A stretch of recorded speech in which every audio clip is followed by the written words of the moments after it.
Axşamınız xeyir müəllimlər. Bu gün sizinlə biz 7-ci sinifin mövzu 5 və mövzu 6-cı mövzularımızın çətin hissələrinə, ardıcıllıqlarına, şəkillərinə, hər zaman testlərdə səhv edə biləcəyimiz, qarışdıra biləcəyimiz hissələrinə baxırıq. Deməli, burada belə bir ardıcıllıq hazırlamışam sizin üçün. Əslində çox asan görünür. Elə biz onu oxuyan zaman da heç ona ardıcıl olaraq fikir vermirik. Sadəcə deyirik ki, bəli, əgər bir şey laxlayırsa, ona taxta tıxac vururuq, tıxaca yapışqan vururuq, yəni onun möhkəmliyini bərpa etmiş oluruq. Bunu özümüz öyrənirik, amma ardıcıl olaraq heç vaxt buna fikir verməmişik. Düzdür, burada bəzi hissələr var. Ardıcıl olaraq yerinə qoya bilərik, amma yenə də dəqiq özümüz bilməliyik.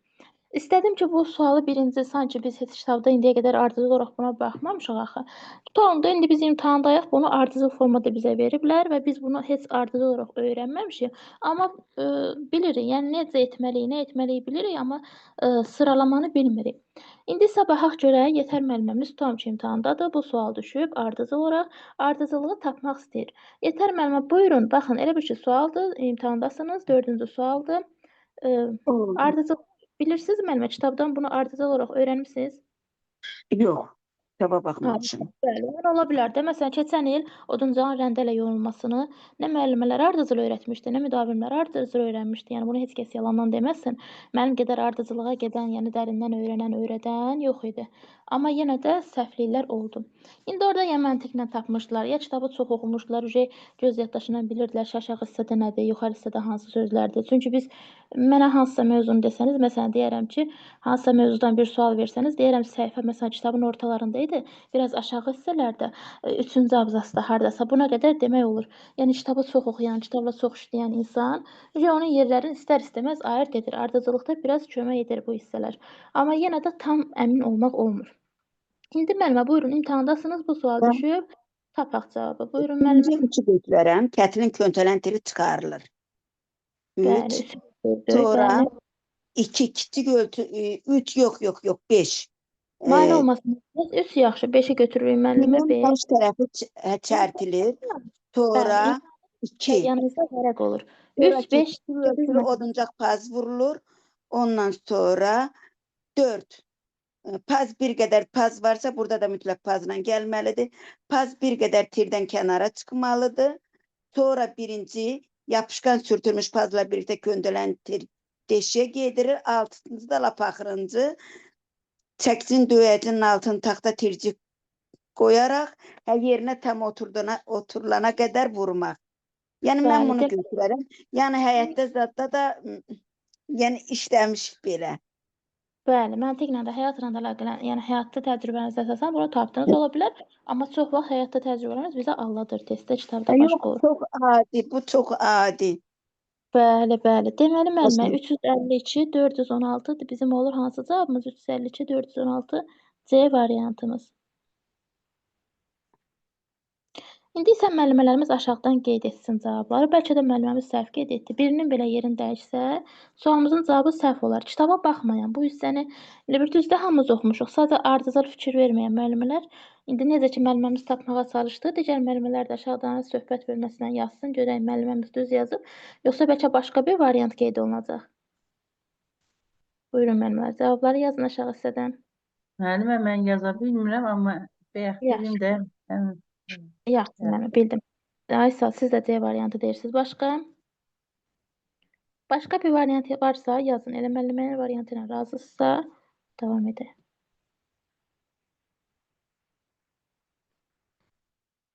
Əslində elə müəlliməmizin yazdığı variant doğrudur. Elə burada cavab C variantıdır. Doğrudur müəllimlər. Amma yenə də bir dəfə də kitabımızın üzərindən bunun üzərində işləyəcəyik. Həqiqətən də məntiqlidir. Yəni bu əgər yəni tir hissəsi, taxta hissəsi laxlayırsa, biz onu oradan çıxarmalıyıq. Bir dəqiqə müəllimlər. Bəli, müəllimə, tamamilə doğru yazdınız. İndi ola bilər də həyatda bunu etmisiniz, məntiqlə tapmısınız, məntiqiniz güclüdür, amma yenə də bəzən səhv edə bilərik. Məsələn, aşağıdan müəlliməmizin biri qeyd edib ki, mənə çətin gəldi. Gəlin yenə də baxarıq. Deməli, burada nədir? Stolumuzun köndələn tiri boşalıb, düzdür? Yəni, laxlayır da deyə bilərik. Yerindən oynayıb da. Deməli, nə edirik? Müəlliməmizin dediyi kimi, birinci həmin o boşalmış tiri çıxarmalıyıq, düzdür? Nəyisə təmir etmək üçün onu yerindən çıxarmalıyıq. Deməli, birinci həqiqətən də ütüdür. Onu yerindən çıxartdıq. Kətilin köndələn tiri çıxarılır. Sonra tirin baş tərəfi çərtilir. Çünki ona elə bil ki, cala gedirik də, oduncaq vururuq, yenidən paz vururuq. Onu çıxartmışamsa, onun baş tərəfini çərtirəm. Sonra deməli, həmin o çərtdiyim hissəyə də paz vururam. Əslində hələ ki doğru gəlir. Paz vururuq. Sonra paz vurandan sonra kənara çıxardım. Müəllimələr düzdür. Pazı vurduqdan sonra həmin o çərtmişəm. Elə bil ki, taxtanı çərtmişəm. Taxtanın həmin o hissəsinə biraz pazı vururam çərtdiyim yerə. O tirdən kənara çıxacaq paz. Sonra nə edirik müəllimələr? Bir dəqiqə. Hə. Kənara çıxır. Pazı elə bir çərtdiyim hissəyə paz vurduq. Pazı vurandan sonra həmin o tirdən də kənara çıxır da pazımız. Sonra yapışqan. Əslində mən bunu çaşardım müəllimələr. Niyə? Çünki burada götürərdim ki, düşündüm ki, siz də bunu səhv edərsiniz. Məsələn, burada bu yapışqanı düşünərdim. Yapışqan vurandan sonra həmin o pazı oduncağa vurardım. Sonra pazın köndələn paz tirdən kənara çıxardı. Bu yapışqan məsələsi biraz çaşdıra bilər. Bilmirəm, mənlə razısınız yoxsa yox. Burada mən tiri çərtəndən sonra paza yapışqan vurardım. Yapışqan sözünü götürərdim də. Yapışqan sürtülmüş pazla birlikdə köndələn tiri deşiyə geydirərdim. Əslində o deyil ha. O stolumuzu elə bir ki, ayaq hissəsini təmir edib. İndi sizə onu göstərəcəm, şəkildə də izah eləyəcəm bir dəfə. Bu yapışqan sözü həqiqətən amma axıra qədər oxumasan, diqqətlə oxumasan çaşa bilərik. Məsələn, deyərəm ki, tiri çərtdik, yapışqan sürtdük. Sonra orada deyərəm ki, paz vurulur, paz tirdən kənara çıxır. Bunu götürürəm, məsələn, sonra deyirəm ki, çəkiclə tam yerinə oturana qədər vurulur. Həqiqətən də birinin, cəmi birinin yerini dəyişsəm, sual səhv gedər. Düşündüm ki, bunu səhv edərsəm, halaldır müəllimə, doğru tapdınız. Yenə də biz onu dərsimizin nəzəri hissəsinə oxuyub, şəklinə də baxıb əlaqələndirəcəyik. Elə bil ki, burada onun həmin o laxlayan hissəsini təmir edirlər. Ondan sonra onun stoluna taxırlar. Yəni stol ayağını yerinə, yəni tiri yenidən onun öz yerinə taxırlar, çəkiclə vurub yerinə otururlar. İndi bunu biz sizdən birazdan öyrənəcəyik. Yadınızda da 6-cı sinifdə stol ayağı öyrənmişdik ya. Sanki onunla yadda saxlayın. Stol ayağının sanki taxılan hissəsi, keçəcək hissəsi sanki biraz boşalıb da, yəni düzdür, ona biraz çərtirik, ona paz vururuq. İndi bu hissəyə yenə də kitab olaraq baxarıq. Bəli, müəllimə, doğru qeyd etdiniz, əla. Keçəcək kitabımıza, baxım aşağıdan. Həqiqətən də çox çaşdırıcıdır. Müəlliməmiz afərin necə yazdı bilmirəm. Mən çox istəyərdim ki, burada səhv edək. Çünki səhv edəndə daha da yaxşı yadda qalır, amma eybi yoxdur. Müəlliməmiz düz də yazsa, o formada da yadımızda qalar. Belə müəllimələr, hələ ki bu hissəmizdən başlayaq, sonra bu mövzumuzun əvvəlindən başlayacağıq. Deməli, bu ardıcıllığımızda nə oldu? Qeyd edirik, kitabımızda yenə də qeyd edirik. Deyir ki, əgər stolun və ya kətilin köndələn tiri boşalıbsa, o çıxarılır. Məncə, köndələn tiri boşalıbsa deyirsə, yəni yerindən oynayan hissə stolda bu olar da. Düzdür, müəllimlər, bu hissəsi, ayaq hissəsi olar yəqin ki. Yəni onu oradan çıxararlar. Bəlkə də heç o deyil, bəlkə bunun çərçivəsinin, məsələn, köndələn tirisi, yəni tam aydın deyil də. Bəlkə də bunun öz çərçivəsinə baxın, bu hissələrdə bir-birinə keçəcək yeridir sanki. Bəlkə də odur. İndi burada şəkil 13-ü qeyd olunub. Sırf bu şəkil 13-ümüz həmin o ardıcılığa aiddir sırf. Deməli, deyir ki, bu, yəni əgər tiri boşalıbsa, yəni yerindən oynayırsa, yerindən çıxırsa, biz onu təmir etməliyik, düzdür? İlk öncə həqiqətən də biz onu çıxarmalıyıq. Deməli, tirin onu deyir, o çıxarılır. Yəni köndələn tiri boşalıbsa, yəni tiri çıxarırıq. Birinci bizim ardıcılığımız budur. Sonra deyir, tirin baş tərəfi çərtilir. Yəni mən onu çıxartdım, baş tərəfini çərtildim, ona paz vuracam. Mən elə bilirəm ki, baxın bu hissə, baxın müəllimlər. Budur da yəqin ki. Bax, bu burada yerindən oynayır. Burada bu 1-2 3 var ha. Bunların açılmasını versə dəli olardı. Deməli deyir ki, birinci onu çıxarılır yerindən, yəni çıxarırıq. Bu hissəsini yəqin bunu çıxarırlar buradan. Sonra onu biz axı biraz kəsməliyik, çərtməliyik, çərtirik, sanki bu hissəsini biraz çərtirik. Ona paz vururuq. Yəni taxtadan da yox bu özü də. Taxta paz vururuq. Sonra baxaq müəllimələr, deməli paz vurulur. Bu zaman deyir, paz tirdən kənara çıxmalıdır. Bəli, yəni paz vurmuşamsa, paz tirdən biraz kənara çıxacaq. Məsələn, mən bunun hissəsinə buranı çərtdimsə, paz vurdumsa, biraz o tirdən kənara çıxacaq. Bu hələ ki yaxşıdır da, yəni mən paz vurmuşam ona, paz tirdən biraz kənara çıxacaq. Bayaq dediyim kimi yenə də deyirəm, orada yapışqan məsələsi çaşdıra bilər bizi. Yapışqan, paza yapışqan vurub sonra həmin o hissəyə vuraraq deyə düşünərik, amma elə deyil də müəllimələr. Sanki laxlayır bir şey, çip olması üçün onu çərtirik taxtanı, ona biraz da taxta oduncaqdan, tircikdən nəsə biraz cala gedirik sanki, biraz ona yenə də paz vururuq, taxta paz vururuq. O paz da biraz tirdən xaricdə olur, yəni biz onu əlavə olaraq taxmışıq da, biraz kənara çıxır. Ondan sonra biz bunu bərpa etmişik. Ondan sonra elə bilin ki, bu bərpa etdiyimizə buna yapışqanı vurub həmin bu deşik hissəyə taxırıq. Baxın müəllimlər, yəni o yapışqan sözü həqiqətən də bizi çaşdırmasın. Yəni biz bunu burdan sökmüşəm, mən bunu burdaymış, bax beləymiş, düzdür? İkinci şəkildə olduğu kimi imiş. Baxın. Buradakı halındadır da, düzdür? Mən onu təmir edirəm. Orada yerindən biraz çıxır, oynayır, boşalıb yerindən. Mən bunu burdan çıxartdım. Mən ona taxta, yəni onu biraz kəsdim, ona taxta paz vurdum ki, yəni orada o yerindən oynamasın. Ya indi onu qalınlaşdırdılar, ya indi onu bəlkə də qısaymış, biraz onu uzatdılar. Nədirsə bilmirəm, ona taxta paz vurdular. Bax, o yapışqan sözü həqiqətən də bizi çaşdırmasın. Onu təmir, bax, bunu təmir edəndən sonra elə bil ki, pazla birlikdə tirə, göndələn tirə yapışqan vurub, onu yenidən baxın bu deşik hissəyə taxırlar. Gəlin yenə də baxaq görək eləmi yazılıb? Başa düşməyə çalışaq, sonra görək eləmi yazılıb? Deməli, bunu paz vurduq, paz biraz kənara çıxdı. Daha sonra yapışqan sürtülmüş pazla birlikdə göndərən tiri deşiyə geydirir. Deməli, həmin o pazla birlikdə həmin o tirə yapışqan vurulublar, yapışqan vurulmuş tirlə paza, yəni ikisinə bir yerdə də yapışqan da vurulub, onu bu deşiyə geydiririk. Sonra bu belə qalmaz da biz bunu çəkiclə vurmalıyıq ki, bunun içərisinə yerləşsin. Necə ki, biz şkantların yerləşdirilməsində çəkiclə vurmurduq. Burada da çəkiclə vurmalıyıq ki, bu deşik hissəyə otursun da yerinə yerləşsin.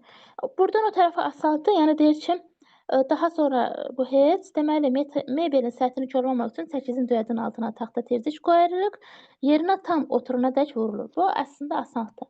Ardıcıllıq bəli, bizim başqa cür düşünməyimizə çata bilər. Bilərik ki, birinci tiri çıxarırıq. Bəlkə də müəllimimiz elə tapdı. Birinci onu çıxarırıq, sonra ona paz vurarıq. Bu ikisini əzbər bilirik onsuz da. Axırda da yenə çəkiclə onu vururuq ki, yerinə oturana qədər ona çəkic zərbələri vururuq. Bəlkə belə də tapmaq olar, amma birinin yerini səhv etsək, testimiz səhv olur. Elə də bir çətinlik yoxdur. İndi gəlin keçid edək dərsimizin izahına. Deməli müəllimələr, bu dərsdə ən çaşdırıcı hissəmiz nədir? Deyir ki, stulların nə zaman cilalamaq lazımdır? Tapan Yetər müəlliməmiz doğru tapdı. Bəli, məntiqlə tapmış ola bilər. Bəlkə də variantlarla, məsələn, biz axı dəqiq bilirik, ikisinin sırasını tapanda bəlkə də elə tapdı. Bəlkə də axı müəllimə dedi, həyatda da bunu etmişəm. Yəni məntiqlə də tapa bilər, ola bilər. Deməli, tapa bilməyən müəllimələr də var ki, bu sualı verir. Həqiqətən də biraz çaşdırıcı hissə idi. Hə, ona həm də biz sınağımızı əlavə etmişəm. Sınağımızda da onu görəcəyik inşallah. Sınağımızda da işləyəcəksiniz. Deməli müəllimlər, bu dərs asan görünməsin, nə də gözünüzü qorxutmuram. Dəfələrlə səhv etsəz, avtomatik yadda qalacaq hissələrdəndir. Yəni çox da çətin deyil. Amma yenə də hər dəfə səhv edəcəyim hissələr də var, olar deyəcəm sizə. Deməli, burada stolun sayı 2-3 ədəddən artıq deyilsə, cilalamanı əl ilə edirik. Burada inanın müəllimlər, axı biz texnologiyada o qədər 3-4, 2-3, 1-2, 4-5 rəqəmi görmüşük ki, bunu məsələn bizə sual verəndə ki, cilalamanı nə zaman əl ilə yerinə yetiririk? Nə qədər olanda, yəni neçə stuldan artıq deyilsə əlimizlə yerinə yetiririk? Cavabda 1-2 yazır, 3-4 yazır, 2-3 yazır. Bunu yenə də qarışdıra bilərik. Yəqin ki, çoxunuz bunu qarışdırmırsınız. Məndən yəqin ki, razısınız. Çoxunuz bunu səhv etmisiniz. Məsələn, 3-4 götürmüsünüz. Yəni 1-2 götürmüsünüz. Mənə qalsa 1-2-ni götürürəm. Deməyəm 1-2 dənə stul olsa mən onu əlimlə edim də, maşına ehtiyac olmaz deyərəm. Ya da ki, texnologiyada çox yerdə 3-4-ü gördüyümə görə elə orada 3-4-ü götürərəm. Amma burada görürsünüz 2-3-dür. Bunu belə yadda saxlayın ki, yəni 1-2 çox az olar. Ona görə yəni 1-2 nəzərdə tutsaq çox az olar, biz 2-si götürürük. Ondan əlavə belə də yadda saxlaya bilərsiniz. Əl ilə biz hamımız bilirik ki, burada söhbət əl ilə cilalamadan gedir. Düzdür müəllimələr? İndi yenə də əlavə də olsa demək istəyirəm, bizim də 2 dənə əlimiz var. Yəni əl ilə cilalamağı bizdən soruşduğunu bilir. Məsələn, testdə gördüm bunu, belə özüm üçün belə deyirəm ki, hə, əl ilə cilalamağı soruşursa, 2 əlim var mənim, 2 əlimlə cilalama aparacam, 2 100% var. 2-dən də sonra nədir? 3-dür. 2, 3. İndi bilmirəm, aydın olur ya yox. 4 olsaydı əla olardı. Deyərdim bunun 4 ayağı var. Onu da deyərdim əla olardı, amma yoxdur da neyniyək. Amma həqiqətən də əl məsələsi köməyinizə çatacaq. Bizim 2 əlimiz var. 2 və 2 yerində 2-dən sonra 3-ü götürürük. Məsələn, burada mən həqiqətən də 1-2 götürmək istəyərəm. Çünki deyirəm azdır 1-2 dənədir. Əlimdən cilalama işini aparım. Maşına ehtiyac olmasın, cilalayıcı maşına ehtiyac olmasın. Çoxdur da texnologiyada rəqəmlər. Düzdür, bu isə bəlkə də çoxunuza asan gəlir, mənasız gəlir. Amma eləsi var ki, həqiqətən də dəfələrlə səhv edir. Əla, yəni burada 2-si götürdü. Sonra burada nə var müəllimələr? Deyir ki, bu hissələr asandır. Biz yəni deşiklər yanarsa onu faner edirik, özündən cala gedirik. Bunlar asandır. Burada nədir çaşdırıcı? Laklama hansı lakdan istifadə olunur? Cavabda nitrolak olacaq, bir də nitroselluloz olacaq. Buna çox baxdım, nəsə bir hərfmi deyim, nəsə bir uyğunluq alındıra bilmədim, amma dedim ən yaxşısı elə dediyim o izahdır. Şagird partası deyirsə, nitrolakı götürəcəksiniz.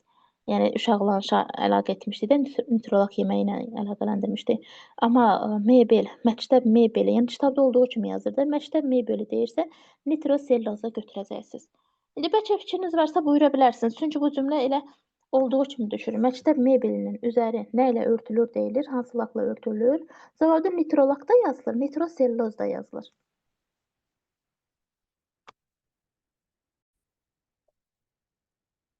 Deməli, müəlliməmiz qeyd etdi ki, deyir ki, məktəb mebeli, məktəb M hərfi, mebel M hərfi, 2 dənə M var, nitrosellozada 2 dənə L var. Çox gözəl bir üsuldur. Ümid edirəm ki, müəllimələr də qeyd etdi. Etməsəniz də bunu skrendən saxlayın. Testlərdə bunu həqiqətən də bu hissəni qarışdıracaqsınız. Nitrolak yoxsa nitrosellulaz. Çünki biz bilirik ki, testdə olduğu kimi yazır, kitabda olduğunu yazır. Məsələn, deyir ki, məktəb mebelinin üzəri hansı lakla örtülür? Orada nitrolakı da verəcək, nitrosellulozu da verəcək. Bu üsul çox gözəl. Əla. Deməli, burada deyir ki, bir dənə özünüzə izah edin ki, bu nitrosellulozla parket lakının fərqi nədir? Birinci onu özünüz izah edin. Oxuyandan sonra, başa düşəndən sonra başlayın özünüz izah etməyə. Deməli, bu nitroselluloz lakı nazik təbəqəlidir. Onu bir dəfə çəkirəm, tez quruyur, 2 saata quruyur. Amma yəni o bir dəfə ona bəs etmir də. Mən onu çəkdim, 2 saat qurudu. Sonra yenə də onu çəkməliyəm, yenə də 2 saat gözləməliyəm, yenə də o qurumalıdır, yenə də onu çəkməliyəm. Ta ki 3-4 dəfə bunu təkrarlamalıyam. Görün nə qədər yorucu işdir. Nə qədər vaxt aparan, səbir yəni tələb edən işdir. 10 dəfə bunu 3-4 dəfə bunu təkrarlayıb 2 saat, 2 saat gözləməkdənsə, elə bir dəfə lakı çəkərəm, qurusun da 1 həftəyə, qurusun da 2 günə. 1 həftəyə tam qurur da neynə? Yəni deməli, bunun fərqi odur ki, nitrosellulozu mən bir qat çəkirəm, 2 saata quruyur, sonra yenə də çəkirəm, yenə 2 saata quruyur, belə olur. 3-4 dəfə mən bunu təkrarlayıram, təzədən 4 dəfə bunu təkrarlayıram. Amma bir də var ki, bir dəfə lakı çəkdim, parket lakını bir dəfə çəkirəm, gec quruyur. Amma yəni bir dəfə çəkirəm də, onu əziyyətsizdir. Bu ikisinin fərqi belə oldu. İndi burada 3-4 məsələsi bizə biraz çaşdırıcı gələcək. Niyə? Çünki biz həmişə, indi birazdan şagird stulların, birazdan demir də, məişət stullarını da təmir edəndə laklayacaq. Burada 2 dəfə çəkəcək lakı. Lak 2 dəfə çəkilir. Bu normal, yəni boyadan söhbət gedir. Yəni bunu cilalayırıq, təmizləyirik, buna boya çəkirik. Biz həyatda da elə bir boyanı bir dəfə çəkirik, üstündən bir dəfə də quruyur, bir dəfə də boya çəkirik. Bu ondan deyir. Ona görə bu 2 dəfədir. Amma sadəcə biz onu orada görüb, bunu burada görüb qarışdırırıq. Burada da 3-4 dəfə laklanır. Orada rəng çəkilir, yoxsa lak? Elə burada da lak çəkilir. Görürsünüz, burada da lak 2 qat çəkilir. Orada yazılıb ki, lak 3-4 dəfə təkrarlanır, yəni 3-4 dəfə laklanır. İndi biz bunu öyrənmişik, beynimiz də çaşdırır axı bizə. Nə olsun ki, ikisini də əzbərləmişik. İndi gəl onu yerinə qoy ki, nitrosellulaz 3-4 dəfə laklamaq lazımdır.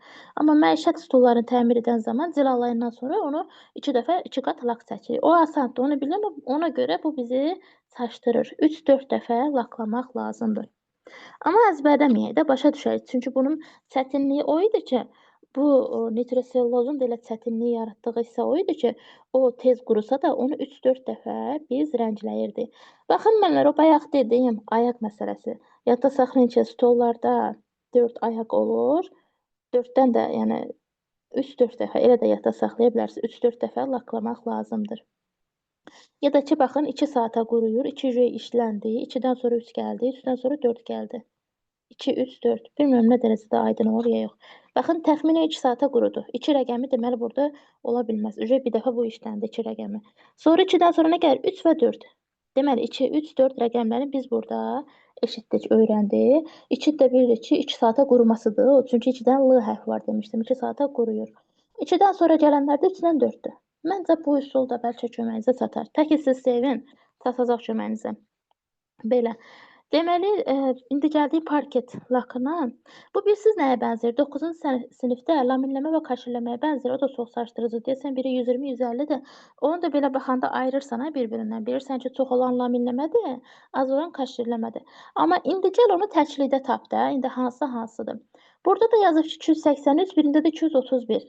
Biz də bilirik, mebel 283-dür. Parket 231-dir. Bunu ayırsalar bilir, amma təklikdə soruşsa ki, parket neçədir? Variantda nə bilim fərqli-fərqli rəqəmlər yazsa bəlkə də qarışdırarıq. Ona görə buna diqqət yetirin biraz. 283, 231. Yəni biri 80-dir, biri 30-dur. İndi o yadda qalar, birlə üçdə Onu da yadda açar qalar. sözlü demişdiniz müəllimə. Demişdim, Ona da yadına açar gəl. söz demişdiniz. Mebeliyinə Dediniz görə ki, yoxdur. mebel üstü Hə, olduğuna bəli. görə, bəli. Bir də polo demişdiniz. Yəni onu da yadda Bəli, saxlamışıq. bəli, hə, düzdür. Yox, o biz sizə nə deyirəm, müəllimə tək soruşsa ki, məsələn, parket lakı nömrəsini məsələn desə ki, eee, deməli hansı parket lakından istifadə olunur? Cavabda yazsa ki, məsələn 251, mən o 51-i götürərəm. Onu demək istəyirəm. Yəni bu 231-ə də diqqət yetirin. 231 ilə 283 rəqəmini də ayrı-ayrı yadda saxlamaq lazımdır. Amma bəli, düz deyirsiniz. Mebel lakı deyirsə, yəni mebel biraz hündürdə yerləşdirilir. Mebel yuxarıda olur biraz, bəli. 283 rəqəmimiz yuxarı olan, amma parket deyirsə aşağıda olur parket, rəqəmimiz aşağı olan 231-i götürürük. Sonra bunu da birlikdə lak 48 saata qismən quruyur. 48 saat yəqin 2 gündə müəllimələr, düzdür? 2 günə yəqin ki, qismən quruyur. Çünki bu 7 günə tam quruyursa, 2 günə də qismən quruyur. Yəni 2 gündə 48 saatdır. Bu məsələn mən bəzən fikirləşərəm ki, 48 saatı testdə tək görəndə düşünürəm ki, 48 saat uzun bir müddətdir. Deyərəm ki, bu tam quruması 48-dir, amma xeyr, yəni tam quruyur 7 günə, 1 həftəyə, 2 günə nisbət qismən quruyur. Amma 1 həftəyə tam quruyur. Bu da hardasa yadda qalar. Bəzən bu 7 günü saata da çevirirlər. Deyəsən 7-ni 24-ə vururlar. Ona da diqqət yetirin. İndi gəldik bu dərsin ən sıxıcı, ən çaşdırıcı hissələrindən birinə. Deməli, bunu testdə bu hissə əslində asandır. OH spirtdurlaşdırıcısı nədir? Həlledici nədir? Həlledicini bilirik ki, lakın qatılığını həll edir də. Lakı, qatı olan bir lakı durlaşdırır, yəni həll edir. O durlaşdırma məsələsi də OH spirtində durlaşdırıcı sözü var deyə, biz də bilirik ki, qatı olan, məsələn, boyanı durlaşdırırıq da, biz həll edəndə durlaşdırırıq qatı olan bir şeyi. O durlaşdırıcı sözü gəlib bizi çaşdırır. Biz elə bilirik ki, lakın lazımi qatılığa çatması üçün elə bilirik ki, bu durlaşdırıcı sözü bizi çaşdırır. Deyirik ki, hə, durlaşdırıcı ilə biz onu lazımi tərkibə çatdırmalıyıq. Xeyr müəllimlər, yəni orada spirt sözü olacaq, ya OH sözü olacaq. Olmasa heç olmasa spirt olacaq. Bəzən heç OH spirt yazmır, tək durlaşdırıcı yazır. Ona görə biz onu çaşırıq. Deməli, əgər durlaşdırıcı deyirsə, o lakı, yəni qatılığını lazımi qatılığa gətirmir. Bizim üçün yəni həlledici olmalıdır. Biz də bilirük axı həlledicilər 2 cür olur, təbii və süni olur. Yəni burda lakı lazımi həddə tərkibə gətirmək üçün bizə həlledici lazımdır. Baxın, həlledici. Çünki bunu biz aşağı sinifdə də öyrənmişik. Orada da öyrənmişik, burada da biraz əlavələr olunur deyə qarışdırırıq. Amma OH spirt durlaşdırıcısı tam başqadır. Döşəməyə, paltara düşən ləkələri silir. Yəni spirtdir də, spirtlə həqiqətən də şagirdlər görürsüz partanı yazanda spirtlə silirlər gedir, düzdür? Yəni spirt nəyisə silir. Yəni bu ləkəni, boyanı silə bilir spirt. Aseton kimi fikirləşək də spirti.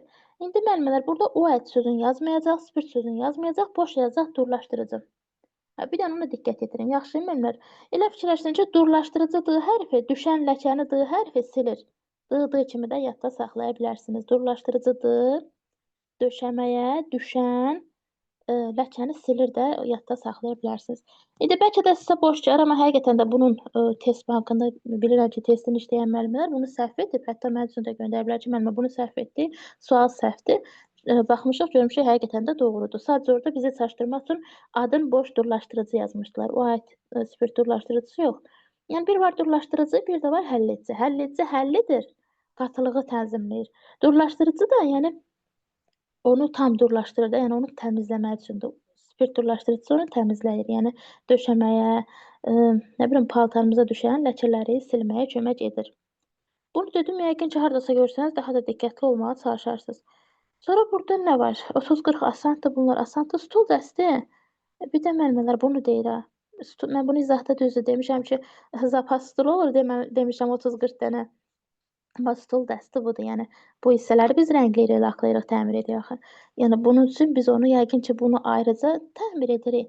Stolları sökürük. Məsələn, bunu ayrıca təmir edirik, amma bunu taxırıq ora, təmir edirik, yəni ayrıca. Stol dəstimiz budur. Sonra müəllimələr, burada da bizim bir ardıcılığımız var. Bu bizim məktəb partamız, şagird partamız idi. Burada mən bir ardıcıl tam görmədim. Əslində baxın, 3 dənə ardıcılıq var. Zədələnmənin qiymətləndirilməsi, cilalama, bir də laklama. Əslində bu asandır. Mən birinci baxaram, qiymətləndirərəm, görüm burada necə təmir etməliyəm, yəni nəyə ehtiyac var, hansı təmirə ehtiyac duyulur, laklamalıyam, nə etməliyəm mən bunu qiymətləndirərəm, sonra cilalayaram, sonra laklayaram. İndi burada amma yoxdur da, tam ardıcıl bir şey görə bilmirəm. Yəni cilalamaqdan ayrı-ayrı danışır da hər birinə. Nəsə bir tam bir şey icra etmir. Məsələn, burada edə bilərdi ki, səhti cilalaya bilərdi, sonra təmizləyə bilərdi, lak vura bilərdi, nə bilim, lakı həll edə bilərdi, gözləyə bilərdi, qurusun, birləşdirə bilərdi. Bunları etməyib, belə yazmayıb. Ona görə bu ardıcıl sayılmaz məncə. Amma məişət stolunun təmirində ardıcılığımız var. Deməli, deyir ki, evimizdə bir, məişətimizdə bir göynək stolumuz var, onu təmir etmək istəyirik. Baxın, müəllimlər, sizə bir ipucu verim. Burada ardıcılığımızda şurupları sökməklə başlayırıq.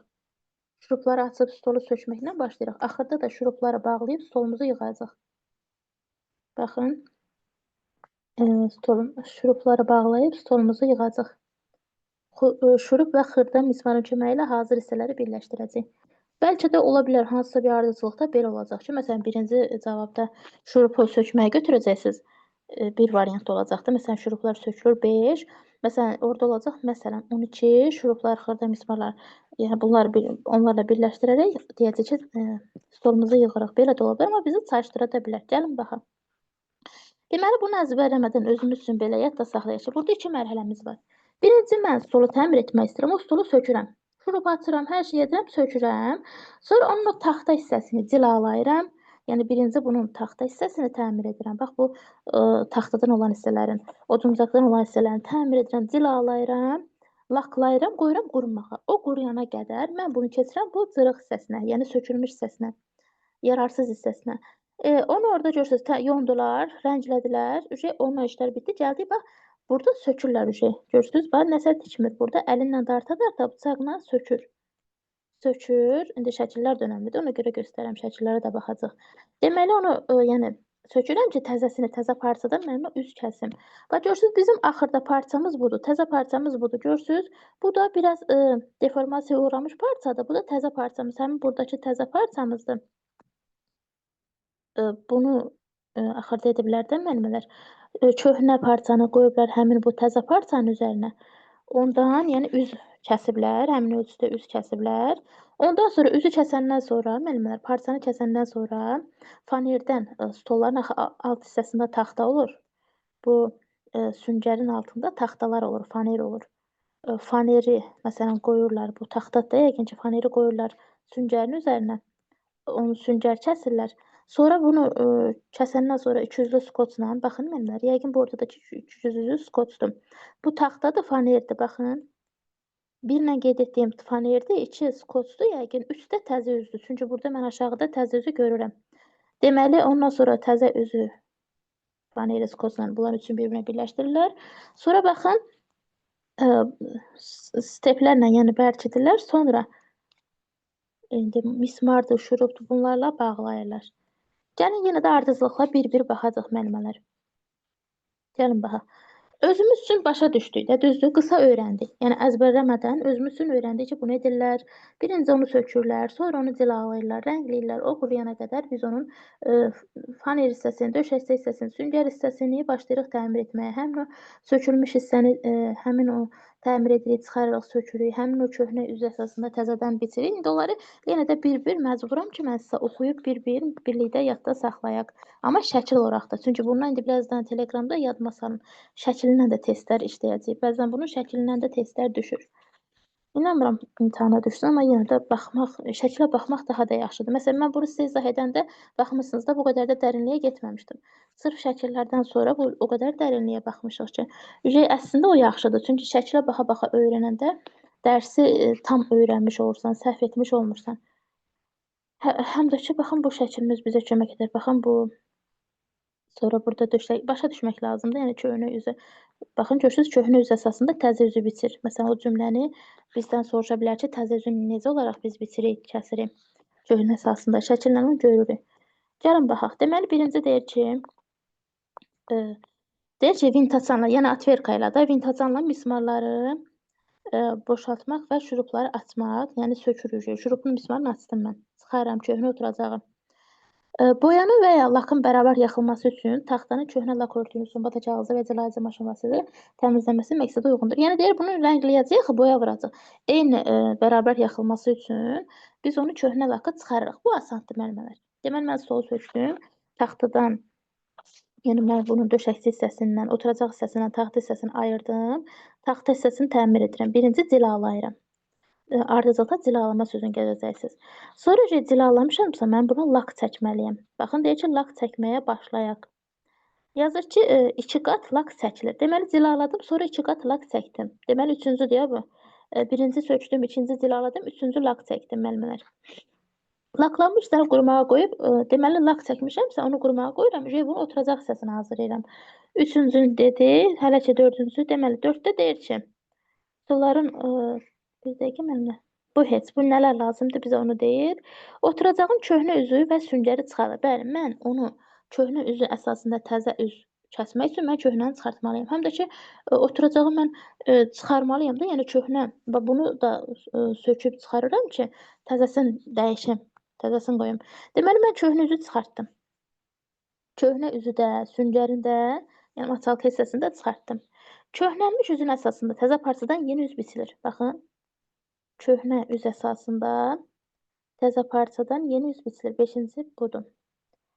Oturacağım fanerindən. Faner nə idi müəllimə? Baxın, bu taxta hissəsi. Fanerdən ülgü kimi istifadə edirik. Döşək hissəsinin süngərini kəsirik. Süngərini kəsirik altıdan. Deyir ki, süngər nədir? Yəni maçalka deyirəm də, mən o dilimdən düşmür indi. Bəlkə çoxunuz deyirsiniz, demirsiniz.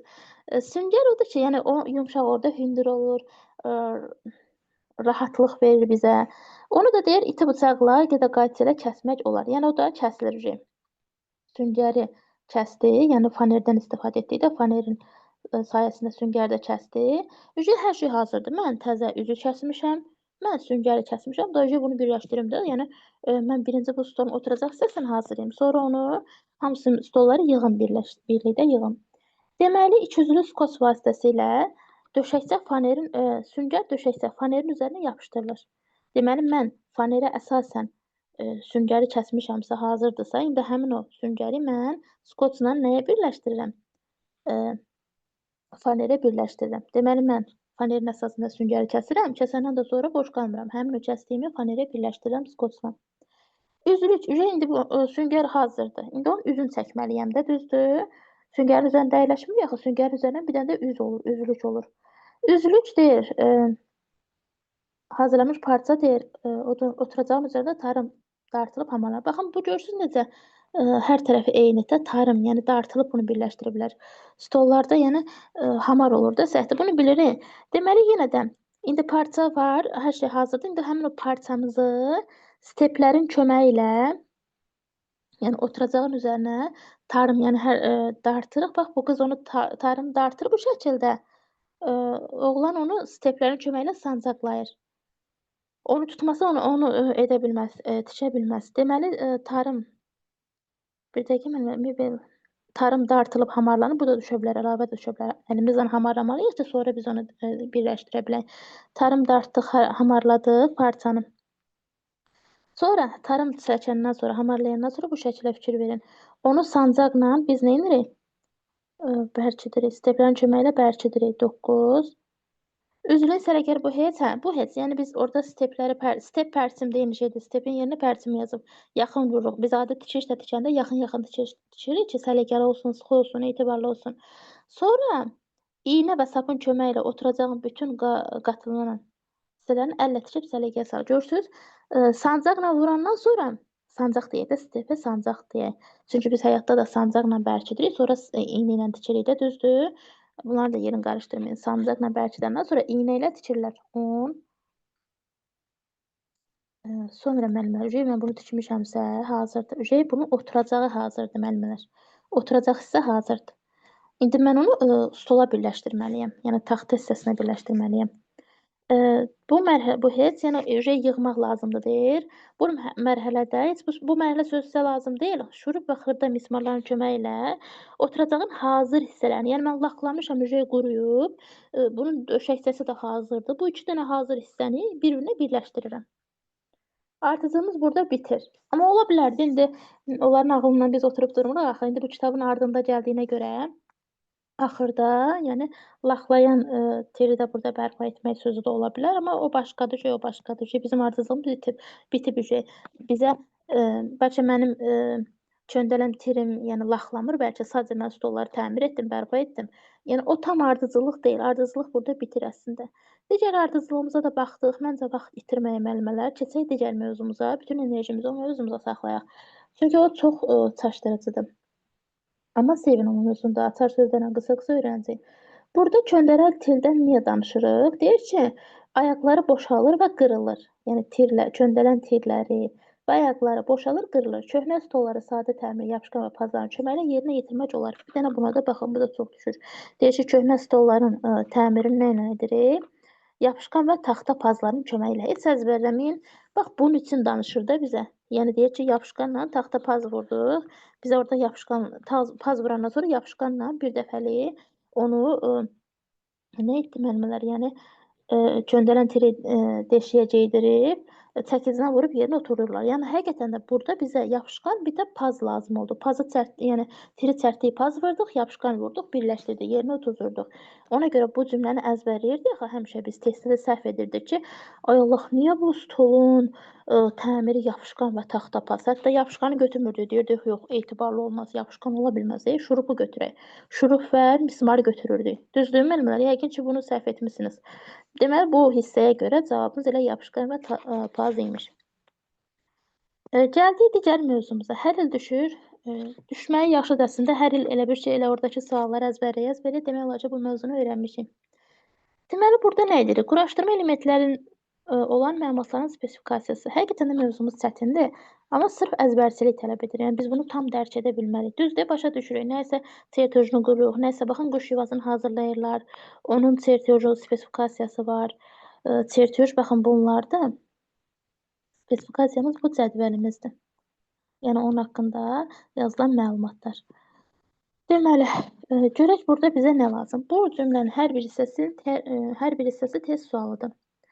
Quraşdırma. Baxın, quraşdırıram, yığıram. Yəni, quraşdırıb nəsə hazırlayıram. Quraşdırma. Mən bir şey quraşdırmaq istəyirəmsə, hesablayıram, ölçürəm, biçirəm, planlayıram ki, necə edəcəm, nəsə hazırlayıramsa, mən birinci hesablayıram, plan quram ki, necə edəcəm. Necə ki, konstruktor birinci xəyali təsvir qururdu, sonra şəklini çəkirdi, sonra hazırlayırdı. Deməli, mən quraşdırmaq üçün nəsə hesablama aparmalıyam, planlamalıyam. Tikmək, qurmaq deməkdir. Ən asanı burada qurmaq. Açar sözümüz qurmaqdır. Qurmaq, quraşdırma. Yəni, bunu götürüb konstruktor ya da quraşdırma sənədi götürməliyik. Sadəcə qurmaq sözü varsa, quraşdırmanı götürərik. Yəni, bir şey quraşdıranda mən hesablayıram, hesablamaları yerinə yetirirəm. Ölçülərə baxın, elə dəqiqlik olmalıdır, hesablamalar olmalıdır. Planlayıram, qurub tikirəm. Yəni, qurdum, birləşdirdim, tikdim. Deyir, bunlar asandır, yəni quraşdırmanın vasitələridir. Bunlar asandır, nəzəriyyədə başqa şeylər də ola bilər. Təkcə burada qeyd etdilər, yox, bizə nümunə verib bunları. Quraşdırma necə prosesdir? Çox vaxt testə düşürdü. Müəllimələr onu yorucu götürürdü. Yorucu proses. Orada nəsə bir şey hazırlayır, çətindir, yorucudur. Xeyr, yorucu deyil, yaradıcıdır. Yəni quraşdıranda mən nəsə yaradıram. Texnologiyada əsasən yaradıcılıq, yəni əsas rol oynayır. Mən nəsə yaradıram, nəsə qururam. Yaradıcı bir prosesdir. Sonra deyir ki, gəldik burada əsas nəyə? Deyir ki, hazırlanması əsas mərhələlər var. Mərhələ varsa deməli ardıcıllıq gəlir də burada. Konstruktorun beynində yaranan ilkin ideya sonrakı mərhələdə sözlə təsvir olunur. Rəsmə, sxemə, çertejə çevrilir. Bax, bu bizi çaşdırır. Niyə? Çünki biz 6-cı sinifdə dedik ki, xəyali təsvirdən başlayır. eskizini çəkir, çertyojunu qurur, materialları hazırlayır, nümunəsini hazırlayır. Sonra onu yoxlayır iş qabiliyyətini, sonra onu təkmilləşdirir. Amma burada görürsünüz, beynində qurandan sonra onu sözlə dedim. Həyatda da belə olur. Əslində birinci fikirləşirəm ağlımda, ürəyimdə. Sonra onu sözlə ifadə edirəm. Sonra şəklini çəkirəm.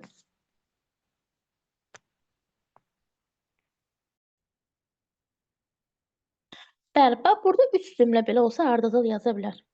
Bəzən 3 dənə cümlədən ibarət ardıcıllıq var. Məsələn, mən bayaq mix suallarına baxdım. Orada düyü sıyığının hazırlanmasında 3 cəmi ardıcıl formada yazıb. Düzdür, orada ikisini bir cümləyə sığdırıb, amma yenə də 3 dənə ardıcıllığı yazıb. İndi burada da birinci konstruktor neylədi? Birinci onun xəyalını qurdu, xəyali təsvirini qurdu. Sonra onu sözlə ifadə etdi. Sonraki mərhələdə də onun çertyojunu rəsmə onu sxemə çertyoja çevirdi. Bu da bir ardıcıllıqdır. Deməyin ki, ardıcıllıq deyil. Mərhələ var da, mərhələ varsa ardıcıllıq. Mərhələ ardıcıl deməkdir. Sonra müəllimələr, burada konstruktor sənədləri, ona da baxaq. Konstruktor sənədləri. Konstruktor kimdə? Quruluşçu, yəni nəsə hazıran, quraşdıran. Quruluşçunun da sənədləri olmalıdır. Konstruktorun da sənədləri olmalıdır. Yəni o nəsə hazırlayanda o sənədlərə əsasən etməlidir. Necə ki, dərzilərin məsələn jurnalları var, moda jurnalları var, yəni kitabçaları var. İndi burada da konstruktorda nəsə hazırlayanda məsələn mühəndislərin nələri olur? Onların öz dizaynları, yəni sənədləri olmalıdır. Gəlin baxaq, konstruktor sənədləri. Yəni nə deməkdir bu? Məsələn, konstruktor, mən məsələn quruluşçuyam, konstruktoram. Mənim sənədlərim var. Nədir o sənədlər nə ilə bağlı ola bilər?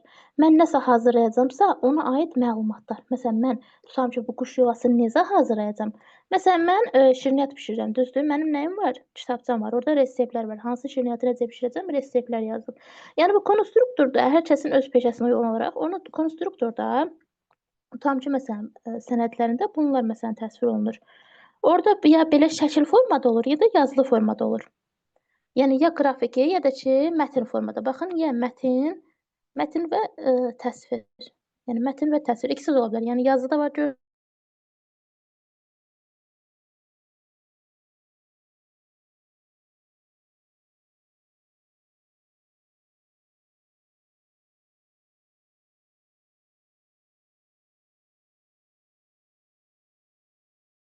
nə edəcəm, məlumatlar hamısı, bütün mətn, yəni şəkil, yazılar və təsvirlər, yəni qrafik təsvirlər olan sənədlər nədir? Konstruktor sənədləri. Sənəd sözü var da, sənəd, həm də ki, məlumat, qısadır əslində, bunu öyrənmək olar. Məmulat haqqında məlumat daşıyan, yəni mən düzəldəcəyim bir şey haqqında bütün məlumatlar, informasiyalar həmin o sənəddədir. O sənəd də kimindir? Konstruktorundur. Çünki konstruktor quruluşçudur. Quran, hazırlayan konstruktordur. 6-cı sinifdə öyrənmişik ki, konstruktor quruluşçudur. Yaxşı, konstruktorun sənədləri var, bunu bildik. Quraşdırma, deyir ki, quraşdırma sənədləri nisbətən elə bir ondan biraz aşağıdır. Niyə? Çünki deyir, quraşdırma sənədləri məmulatın işlənməsi, hazırlanması, nəzarət və istismar üçün lazım olan məlumat bazasıdır. Yəni, burada sadəcə məlumat bazasıdır. Elə bir ki, biraz qısa formada düşünək də. Sadəcə orada onun, belə deyim də, yaxşı, işlənməsi, hazırlanması, onun hazır olandan sonra necə olacaq, ona nəzarət üçün bazasıdır, məlumat bazasıdır. Amma konstruktor sənədləri konkret sənəddir. Yəni, necə hazırlamalıyıq, ona aid orada mətn olur, təsvir olur. Yəni, elə bir ki, konstruktor sənədi daha da dəqiq, daha da önəmlidir. Amma burası isə sadəcə məlumat bazasıdır. Biraz baza toplaması. Məsələn, nəsə etmək istəyirəm, quraşdırma sənətinə baxıram, biraz baza toplayıram, biraz məlumat alıram. Amma konstruktor sənətini hər adam məsələn bunu işləyib nəsə bir şey hazırlaya bilməz. Onun üçün mütləq elə bir ki, konstruktor onu etməlidir. Onun çünki mühəndislər, məsələn, biz nəsə hazırlaya bilmək düzdür, amma konstruktorlar, mühəndislər nəsə bir şeylər hazırlayanda, o sənədlərə baxanda, həmin o çertyojları, ölçüləri, miqyasları, onlar artıq hər şeyləri bilirlər. Nəyi necə hazırlayacaqlar, nə ilə nəyi quraşdıracaqlar, ölçülər necə olmalıdır, birləşmələr necə olmalıdır, onlar bilirlər. Deməli, burada yəni daha böyük təbəqə varsa konstruktor sənədidir. Yəni bütün məlumatlar orada yazılıb, dəftərçə, kitabça, konstruktor sənədidir, sənədlər. Amma yox, məlumat bazasıdırsa, sadəcə mən ora baxıb məlumat alıramsa, baza toplayıramsa, burada quraşdırmanı götürəcək. Yəni, mən bir şey quraşdırmaq üçün məlumat əldə edirəmsə, bu, elə yadda saxlayaq da, quraşdırma zamanı mən məlumat baza toplayıramsa, bu quraşdırmadır. Amma yox, orada sırf mətni təsviri verilibsə, bu sənəddir. Sənədləşib bu. Daha dəqiqdir. Yəni konstruktor sənədi, sənəd sözünü götürəcək. Sonra deyir ki, quraşdırma sənədlərinə nə aiddir? İnansız bunu o qədər əzbərləmişəm. Buna aid o qədər testdə çaşdırıcı sözlər yazırlar ki, amma indiki ağlım olsa heç bunu oxumaram. Gələrəm bu biri hissəyə oxuyaram. Çünki mən onsuz da bunları oxuyanda ümumi görünüş çertyoju, quraşdırma çertyoju, sxemdir, texniki rəsm bilmirəm orada var yoxsa yox. Gəlin bax, heç bunlar olmaz inanmıram. Gəlin baxaq elə. Deməli, quraşdırma, spesifikasiya, quraşdırma sənədlərinə həqiqətən də bunlar aiddir. Bax, cədvəl aid ola bilər, spesifikasiya aid ola bilər. Çertyorlar, bax, çertyorlar necə olacaq, hansı çertyorları qurmalıyıq, çertyor aid olacaq. Yəni, bu hissədən sonra bunlar gəlir. Necə ki, biz ventil başlığının hissələrini öyrənəndə, elə ventil başlığının nasazlıqların içində onun hissələrini öyrənmədik. Məsələn, araqatı dəyişmək əzbər bilir ya, amma özümüz bilmirik ki, ventil başlığının hissəsi araqatdır. İndi onu nasazlığı öyrənəndə başa düşdük ki, hə, mən araqatı dəyişirəmsə, deməli, araqat onun hissəsiymiş. İndi burada da nələrə aiddir deyir. Ondan sonra gəlir həmin aid olanların haqqında danışmağa. Məsələn, quraşdırma çertyoju nədir onu deyir.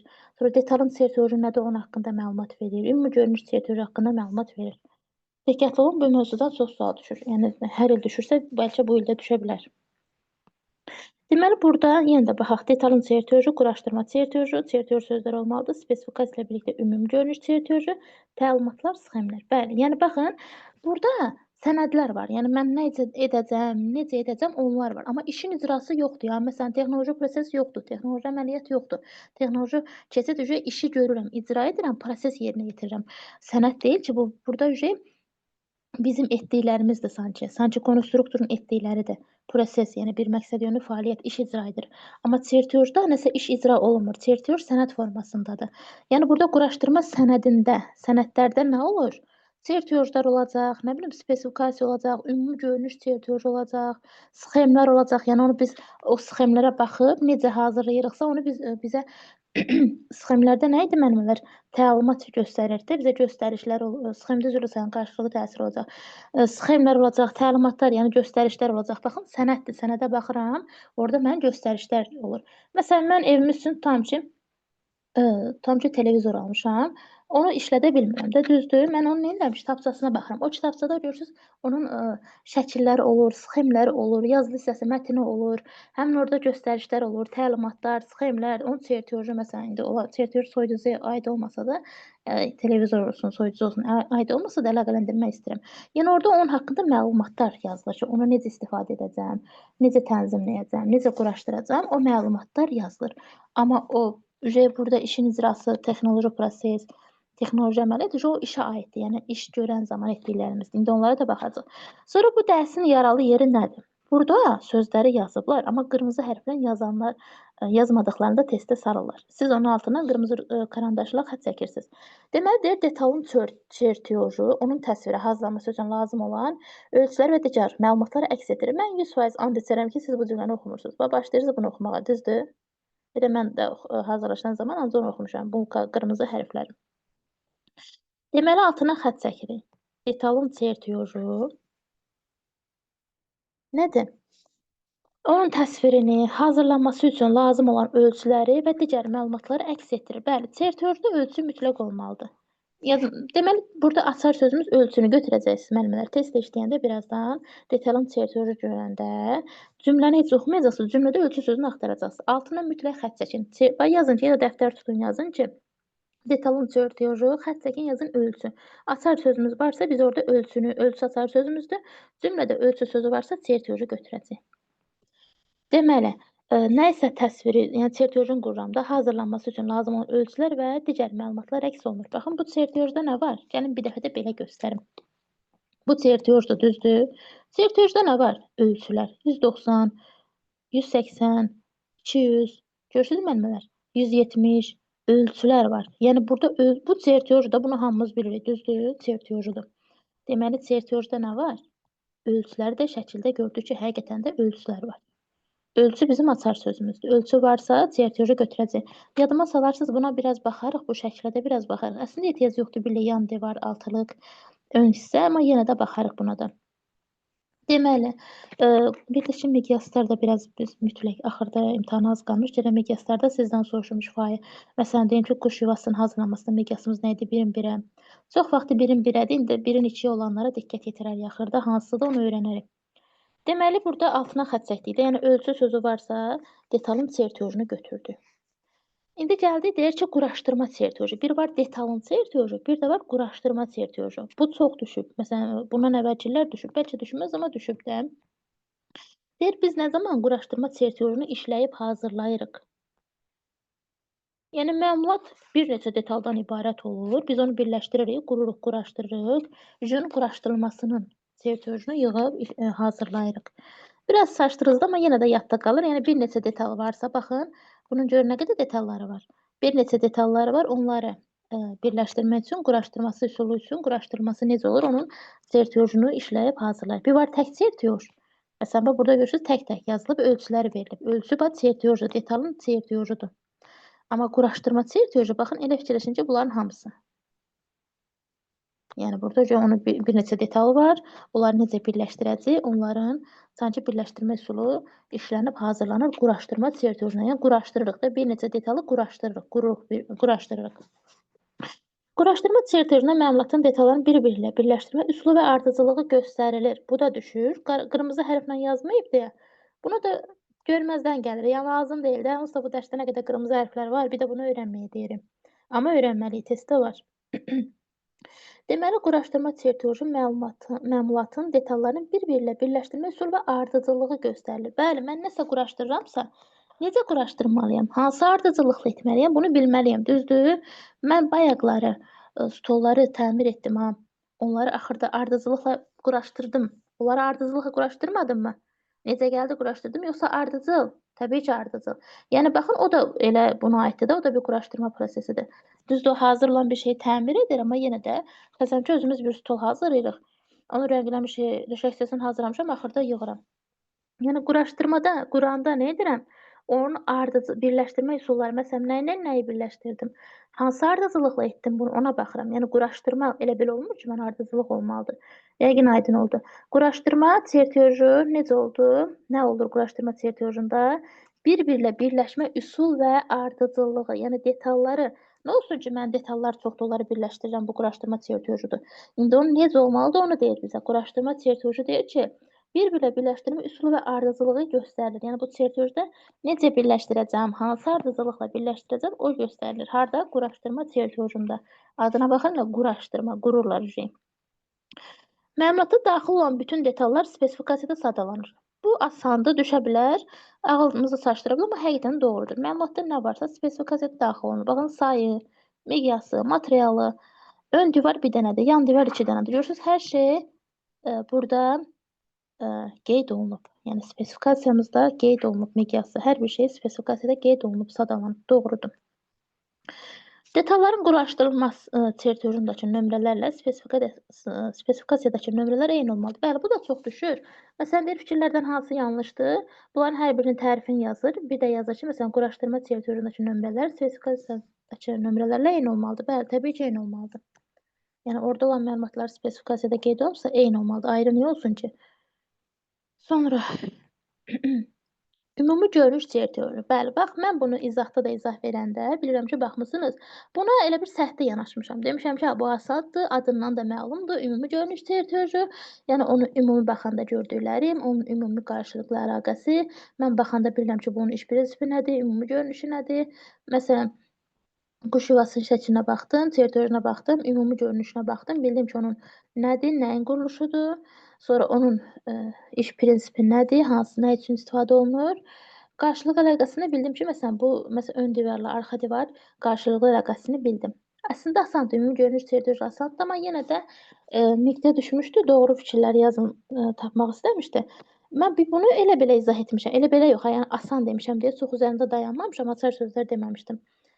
Bir də bu texnoloji sənədi qısa izah etmişdim ki, deyir ki, bu sənədlər məlumatın hazırlama texnologiyasını təyin edir. Bəlkə də onu deməmişəm izahda. Məsələn, burada hamısının tərifini yazmışdı, biz də hamısını əzbər bilirik. Axı bunun tərifi, məsələn, bunun tərifində yazmışdı, texniki rəsmdə tərifini yazmışdı. Ümumi görünüşün də olduğu kimi tərifini yazmışdı. Yox, texnoloji sənədində olduğu kimi tərifini yazmışdı. Ümumi görünüşün bu tərifi yazmışdı, özdə tam yox, yarıdan. Deyir ki, əsas məmulatın iş prinsipini izah edir də yazmamışdı heç deyəsən. Tərkib hissələrinin qarşılıqlı əlaqəsini yəni izah edir kimi bir şeylər yazmışdı. Quruluşunu əks etdirir. Yəni məmulatın əsas tərkib hissələrinin qarşılıqlı əlaqəsini nəsə izah edir. İzah edir yox idi, yəni çaşdırıcı bir şeydir. Bura yazılmışdı ki, deyəsən texnoloji sənəd yazılmışdı deyəsən. O da texnoloji sənədə bənzəyir də məntiqlə. Yəni texnoloji sənəddir, sanki orada məmulatın quruluşu olur, onların qarşılıqlı əlaqəsi olur kimi. İstər-istəməz onu səhv etmə ehtimalı çox idi. Onu bəzi müəllimlər səhv etmişdi. Yəni nəyə diqqət yetirmiriksə, o gəlib testdə qarşımıza çıxanda onu səhv edirik. Deməli, gəlin baxaq. Ümumi görünüş tertoloji asandır deyə səhvli yanaşmayaq. O da çaşdırıcıdır. Ümumi görünüş tertoloji həm də sxemə yaxındır biraz. Burada şərti işarələr şəklində olan sxemimiz də var bizim. Qırmızı ilə yazılmayıb, sağ olsun, yenə də amma düşür. Deməli, müəllimələrim, ümumi görünüş tertolojunda var ki, məmulatın tərkib hissələrinin qarşılıqlı əlaqəsini, amma sxemdə isə yazıb ki, onların deyir qarşılıqlı təsirini əks etdirir. Qarşılıqlı təsir varsa, S hərfinə görə sxemi götürəcəksiniz, sxem. Qarşılıqlı əlaqə varsa, ümumi görünüş tertoloji. Yəni, mən baxıram da onun qarşılıqlı görünüşlərinə baxıram, əlaqələndirirəm. Bu, ümumi görünüş tertolojidir. Amma yox, qarşılıqlı təsir deyirsə, S hərfinə görə sxemi götürəcəksiniz. Həm də təsiri belə məntiqlə də fikirləşirəm ki, sxem elektrik bölməsində var idi, elektrik cərəyan. Təsir də, məsələn, cərəyan insana təsir edir də, yəni də cərəyan mənbəyi açar, qapalı olur, təsir edir. Məsələn, oradan cərəyan keçir. Yəni, cərəyan sözünü təsir sözündən yadda saxlaya bilərsiniz, əlaqələndirə bilərsiniz. Deməli, ümumi görünüş tertoloji nə oldu? Məmulatın quruluşunu əks etdirir, bəli, ümumi quruluşunu. Ümumi görünüş, ümumi quruluş eyni şeydir, əks etdirir. Onun əsas tərkib hissələrinin qarşılıqlı əlaqəsini, yəni onun hissələrinin, yəni niyə bundan bunların yəni hissələrinin bir-birinə əlaqəsini göstərir də, ümumi olaraq ümumi tertolojiya nəzər yetirsək, onların qarşılıqlı hissələrinin bir-birinə qarşılıqlı əlaqəsini bilir. Yəni bu niyə burdadır? Məsələn, yan divardan hansı hissə birləşməlidir? İndi bunu başa düşmək üçün deyirəm də. Sonra deyir ki, məmulatın iş prinsipini izah edir. Bu asandır. Yəni izah etmək nə deməkdir? Mən bir şeyin ümumi görünüşə baxıb nəsə onun haqqında bir şeylər izah etməyə çalışaram. Elə bayaqdan quş yuvasına baxıb izah etməyə çalışıram da. Nəyə baxıram? Ümumi görünüşünə baxıram. Tertoloji sözü sizi çaşdırmasın. Ümumi görünüş. Ümumi görünüş izah ediri götürəcəksiniz. Amma tək izah edirindən kifayətlənməyin. Orada quruluşunu əks etdirir, qarşılıqlı əlaqə, bir də izah edir. Bu sözləri götürəcəyim. Yenə də deyirəm, şərti işarələr şəklində olan sxem, qırmızı hərflə işarə olunması da özümüz işarələyirik. Burada deyir ki, məmulatın tərkib hissələrinin və onların qarşılıqlı təsirini əks etdirir. Amma ümumi görünüşdə tərkib hissələrinin qarşılıqlı əlaqəsini, bax, eynidir, görürsünüz?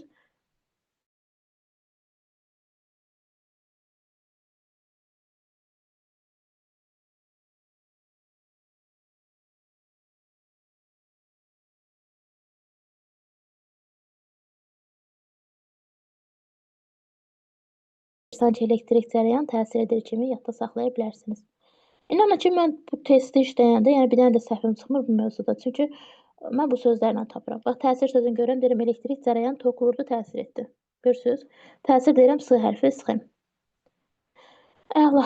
Sonra müəllimələr, burada nə var? Burada şey danışır, məsələn, bir texniki təsvir, yəni asanlıqda əyan edilir, ilk öncə ondan edirik, sonra onun tertolojini qururuq. Yəni birinci nəsə etmək istəyirəm, sonra ilk başdan tertoloji qura bilmərəm. Baxın, birinci onun texniki rəsmin asan formada, əllə, alətlərsiz, göz ayarı istifadə edirəm, çəkirəm. Texniki rəsmi biz 5-ci sinifdə keçmişik, bizə asan gəlir.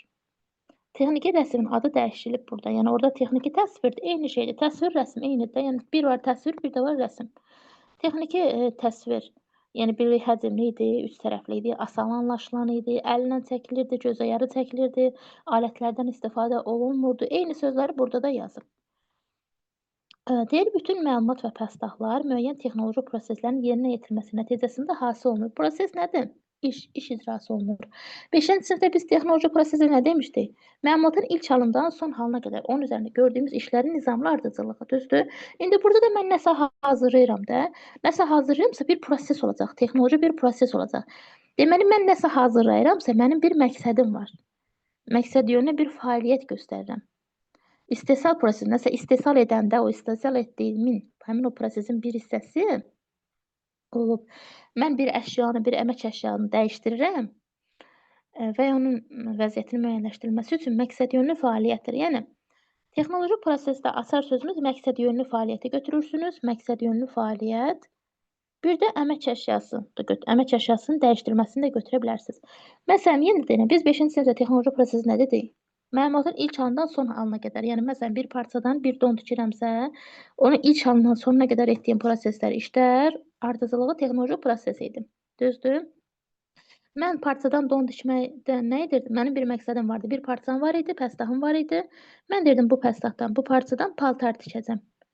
Mənim məqsədim var idi, o məqsədə çatdım. Yəni ardıcıllıqlardan keçdiyim məqsədimi həyata keçirdim. Parçadan don tikdim. Yəni məqsəd sözü, məqsədyönlü fəaliyyət oldu, işim oldu. Məqsədyönlü fəaliyyət sözü varsa, texnoloji prosesi götürəcəksiniz. Əmək əşyasının dəyişdirilməsi. Proses gedir də, məsələn, bir şeyi dəyişdirin. Baxın, bu stolları biz dəyişdik. Köhnə idi, biz onu dəyişdik. Əmək əşyası idi, məsələn, biz onu dəyişdik. Necə etdik onu? Müəyyən ardıcıllıqlarla, müəyyən proseslərdən keçdik, düzdür? Yəni proses sözü, bu dərsi əzbərləmək olmaz müəllimlər. Nəsə əlaqələndirmək lazım. Prosesi işlə, ardıcıllıqla əlaqələndiririk. Nəsə bir iş icra edirəm, nəsə bir şey hazırlayıram. Mən məqsədim var, məqsədyönlü bir fəaliyyətim var, fəaliyyətlə məşğul oluram. Əmək əşyasına deyir, pəstahlar aid edilir. Bəli, mən əmək əşyasını dəyişdim. Nə olur olsun, texnologiyada biz pəstah adlandırırıq da, nəsə deyirik, pəstah məncəndə yerləşdirilir. Pəstah reştaqda yerləşdirilir. Day demir ki, taxta, oduncaq, metal. Ümumiyyən, nəyin üzərində iş görürsə, nəydən nəsə hazırsa, o pəstah adlanır. Yarım məhsul, yəni hələ hazır deyil də pəstahımız, yarım məhsuldur. Yəni o pəstah bir şey deyil, hər bir şeyə pəstah deyirik biz. Hələ tam hazır olmayan bir şeyə pəstah deyirik. Deməli, burada nə deyir? Mən burada texniki rəsmə görüm nəsə artdamadım. Deyir ki, bütün məlumat və pəstahlar müəyyən texnoloji proseslərin yerinə yetirməsi nəticəsində hasil olunur. Yəni deyir, bütün məmulat, yəni bu hazırladığımız məmulatlar və pəstahlar müəyyən proseslərdən keçir, texnoloji proseslərdən keçir. Yəni müəyyən ardıcıllıqdan, nəsə bir fəaliyyətdən, işin icrasından keçir. Bu asandır, o da düşə bilər. Sonra texnoloji əməliyyat. Texnoloji əməliyyatı dərsdə izah etmişəm, amma yenə də bir dəfə təkrar edirəm. Deməli, texnoloji əməliyyat eyni bir iş yerində bir və ya bir neçə fəhlənin bir və ya bir neçə emal olunan və yığılan məlumat üzərində fasiləsiz yerinə yetirdikləri texnoloji prosesin bir hissəsidir. Burada bir dənə bu texnoloji prosesin bir hissəsi sözünə baxın, o da düşəcək testdə. Deyəcək, texnoloji prosesin bir hissəsi nədir? Texnoloji əməliyyatı da bizdən istəyəcək, onu da diqqət yetirərik. Bu asandır müəllimlər. Heç mənim həkim, xəstəxana, əməliyyat sözüm olmasa da məntiqlə tapırıq. Mən nəsə bir əməliyyat görürəm, nəsə bir əməliyyat gedir, texnoloji bir əməliyyat aparıram, iş icra edirəm, görürsünüz. Mən burada nəsə hazırlayıram, sabah burada fəhlələrdir, ustalardır, necə deyim, konstruktordur, hamısı birlikdə yığılıb, hazırlayacaq, emal edəcək məlumat üzərində, emal olunacaq, yığılacaq məlumat üzərində fasiləsiz iş görürlər. Yerinə yetirdikləri işdir. Yəni, əməliyyat gedir. Əməliyyat yerinə yetirilir, iş icra olunur. Fasiləsiz bir iş icra olunur. Amma yenə də o üsulumuz da çox köməyimizə çatır. Əməliyyat sözünü biz həkimlə əlaqələndiririk. Həkim əməliyyat zamanı bir neçə tibb bacısı olur yanında. Burada da bir neçə fəhləni götürürük. Həkim fasilə vermir, yəni fasiləsiz olur əməliyyat. Məsələn, əməliyyat 12 saat belə sürə bilər, 5 saatda, 4 saatda, 2 saatda. Yəni fasilə vermədən, hətta bəlkə ola bilər ki, məsələn, həkimlər dəyişə bilər, amma əməliyyatda fasilə olmur da, belə deyək. Yəni, fasiləsiz bir neçə fəhlənin yerinə yetirdiyi işi biz texnoloji əməliyyat götürürük. Əməliyyat sözün həyatla əlaqələndirir. İndi niyə bu texnoloji əməliyyatın bir hissəsidir? Texnoloji prosesin bir hissəsi niyə texnoloji əməliyyatdır? Müəllimlər, texnoloji proses nə idi? Mən bir iş görürdüm də, proses. Məsələn, mən stul hazırlayıram, ya da ki, quş yuvası hazırlayıram. Düzdür, proses. Mən onun taxtadan, ilk halımdan onun hazır quş olana qədər ki, quş yuvası alana qədər halı, məmulat hazırlanana qədər ki, halına proseslər gedir. Düzdür, mən proseslər iş icra edirəm. Onu da etmək üçün o proseslərə də əməliyyatlar daxildir. Məsələn, mən əməliyyat aparıram da, məmulat üzərində bir əməliyyat aparıram. İş icra etmək üçün mən müəyyən əməliyyatlar yerinə yetirirəm. Yəni, əməliyyat sözü məlum məsələdir, yəni bir iş icra olunur. Texnoloji prosesin niyə hissəsidir? Çünki texnoloji proses onsuz da məqsədyönlü fəaliyyətdir. Onsuz da nəyisə deyir ki, əmək əşyasının dəyişdirilməsi və Onun vəziyyəti müəyyənləşdirməsinin məqsədyönlü bir fəaliyyətdir. Fəaliyyətdə də mən əməliyyatları yerinə yetirirəm. Baxın, iş icra olunur. Prosesdə də fəaliyyət var, texnoloji əməliyyatda da fəaliyyət var. Yəni mən onu iş icra edirəm, əməliyyatı aparıram, bir neçə əməliyyat aparıram. Yəni mən texnoloji prosesi yerinə yetirirəm. Ona görə texnoloji prosesin içində də əməliyyat. Texnoloji prosesdə məsələn, tutam ki, indi öz başa düşdüyümüz formada deyim də. Məsələn, biz parçadan don hazırlamadıq. Məsələn, orada ütüləmə işi, o texnoloji əməliyyat sayılacaq. Bax, ümumi proses, məsələn, mən parçadan don tikəcəm, paltar tikəcəm. Bu ümumi prosesdir. O prosesin içində nə var? Əməliyyatlar var. Məsələn, mən onu tutam ki, ütüləyəcəm, mən onun ülgüsünü hazırlayacağam, mən onun tutam ki, kənarlarını məsələn emal payı qoyub məsələn tikəcəm. Yəni burada görürsünüz proses var ha, ümumi proses, texnoloji proses. Prosesin içində əməliyyatlar gedir, işlər olunur. Yəqin ki, sevsəniz bu dərs inanın ki, yadda qalacaq. Sonra deyir, texnoloji əməliyyat müxtəlif texnoloji keçidlərdən ibarətdir. Bəli, niyə olmasın ki, texnoloji əməliyyat nə idi? Mən iş görürdüm də, iş icra edirəm, düzdür? Mən keçid etməliyəm. Bir işi bitirib o birinə keçməliyəm. Təbii ki, yəni əməliyyat aparıramsa, iş görürəmsə, keçidlər olmalıdır. Yenə də bunu həkimlə əlaqələndirək. Həkim xəstəxanada əməliyyat aparır. Məsələn, keçidlər olur. Tutalım ki, bizim ilk öncə nəsə etmir axı, bizə həkim müalicə etmir axı, birinci bizim qan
Bəli, Məncə. şəkil amma step vururlar. Şəkil lakı harda çəkirlər? 5-də çəkirlər. Baxın, amma stola lak Hə, çəkirlər. yuxarıya baxmamışım. Şəkil 5. Evet. Ədə isə müəllimə şəkil 12. Bəli, yəni görürsüz, burada vintaçanla şurupu bağlayırlar da, yəni asan idi. Belə müəllimələr, siz də belə Müəllimə. yazmısınızsa? Hə, buyurun. B-də niyə 7, 8, 9 onlar olmur hamısı? Necə yəni? Yəni yeni üz biçilir və kəsilir. Orada ona görə mən çaşdım. Deyil, xeyr, Qayçı 9-da kəsir da yəni. Aslında bu 7-də köhnə, hələ, eyni bax necə bu köhnə üz necədirsə, o burdadır. Görsən, köhnə üz deşik var da, deşik yaranıb, düzü cırılıb, deşik yaranıb. Həmin o köhnə üzü karışnıymış əvvəl stolun üzü, sonra belə bəzək bu rəngdə olan təzə üz var, görsən. Axırda belə olur. Deməli, köhnə üzü qoyublar təzənin üzərinə, parçadan yeni üz biçiblər, yəni yeni üz kəsiblər. O heç çaşdırıcı deyil. Məsələn, bu skos məsələsini çaşa bilərsiniz. Çünki orada deyir ki, küzlü skos vasitəsilə süngər döşəkdə fanerin üzərinə yapışdırılır. Yəni bu mənə qalsa bu təzə üzdür, bu təzə üzü. Təzə üzlə görürsüz faneri birləşdirirlər deyə fikirləşirəm. Gördünüz müəllimlər? Mən O amma biraz araqat hesab elədim ki, onu biraz yumşaq olması üçündür. bəli, amma o biri heç yəni çaşdırıcı deyil. Köhnə üzdür, köhnə parçadır. Onu qoyub onun təzə parçanın üzərinə. Köhnə parçanı qoyub təzə parçanın üzərinə Sadəcə müəllimə bu ardıcıllığı göstərir də. O Ayşə müəllimə demək istəyir ki, yəni sırf mən burada birini yox, üçünü götürə bilərəm. Amma bəli, yəni burada elə bilin ki, biz birini götürürük də, şəkil 7-ni aid eləyirik. götürə bilmərik. Niyə? Çünki şəkil 8-də orada süngəri kəsirlər. Bu faneri taxtanı qoyublar süngərin üzərinə, süngər kəsirlər. Burada da süngəri kəsib götürüblər yəqin ki, belə. İndi keçək müəllimlər, vaxt itirmədən keçək testlərimizə. Çünki burada yetərincə testlərimiz var. Həm də görək nə öyrənmişik. Səsləri bağlayaq. Buyur Ayşən, buyur. məktəbli stolunun əsas hissəsi hansıdır? Stolun faner hissəsi deyil, yan hissəsi deyil, şagirdlərin ayaqları istiqamətlənən tərəfdir. Bu doğrudur. Söykənəcək deyil. Bəli, əslində çox saçmadır. Yəni əsasən stolun güc düşür ayaq hissəsinə də, düzdür? Yəni ayaq hissəsində problem yaranır. Yəni baxın, masada da belə idi də. Masada da ayaqların yuxarı istiqamətlənən tərəfləri. Orada da məsələn əsas ayaqlarda, yəni əsas çətinlik yaranırdı, düzdür? Burada da stollarda. Yəni biz stolun üzərində əyləşən zaman, yəni əsas ən böyük yük elə bir şey ayaqlara düşür də. Şagirdin ayaq sözünü götürəcək. Ayaqlar istiqamətlənən tərəf. Davam edək Ayşən. Şagird stullarında hansı zədələrə rast gəlinir? Cızılma, stulun faner hissələrində mexaniki zədələnmə, rütubətdən ayrılma, oturacaqda qopuqlar. Elə bu variant doğrudur. Bəli, cızıla bilər, qopa bilər, rütubətdən, yəni hissələrə faner, yəni şifonlardan ibarət hissələrə bölünə bilər. Doğrudur. 10 dənə sual oxuyaq.